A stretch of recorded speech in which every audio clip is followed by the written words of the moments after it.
પેલા રાકેશ અનિલે હારો ભઠ્ઠો હારો જમાવ્યો નહીં? મારો ધંધો જ આ છે સળગાવવાનો. નકરી મલકની વાયડું સળગાવી આવડે કે ને. હા ને દાદા તાપા જ ન દેવાનો. કેમ? આ માય કોઈ દે લાકડા લાવે છે. એવું કાંઈ ન હોય, ભલે ને તાપતા એમાં શું વાંધો? હજી થાય ને કેવી છે લાકડા લે પણ લાવવો જોવે ને. દરરોજ અમારે જ લાવવાના નકરા. કાલથી લાવશે ભાઈ, એને કહી ગયો તમે. કાલથી લેતો આવજો. હું નહીં નકર તાપવા દો. હો ભાઈ, કાલથી લેતો આવશે. કાંઈ એને નીત તાપવા દેવો ને. હવે તમે તાપી લ્યો જોવો તો. પેલા બટિયા હું ક્યાં કાંઈ તને કહું છું, ઈ આ છોકરીઓ બોલ્યા કરે એમાં થોડું તારે બહુ ધ્યાન દેવાનું હોય. નાના ઓમાં નીત તાપવું હું જાઉં છું, રહેવા દો. જો જજ્જુ ને તું કાંઈ નથી, બરોબર જ તું છે. તો તાપવા દીધો હોત તો શું ફેર પડે તેમ? છે લાવવું નહીં ના બેસી જવું ખબ ખબ. ભલે ને હોઈ ગયો.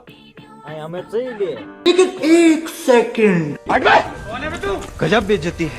અરે મને તાપવા ના પડે છે ને. હવે જોઈ લો તમે તાપી લ્યો. ડોલ લઈને આવ્યો છું. હા બહુ ટાઈટ છે. લ્યો તાપી લ્યો. ઉભો રહે તો. કોણ તું? તાપવાની ના પાડતા હતા ને. થોડી દાદા એને ખબર હોય.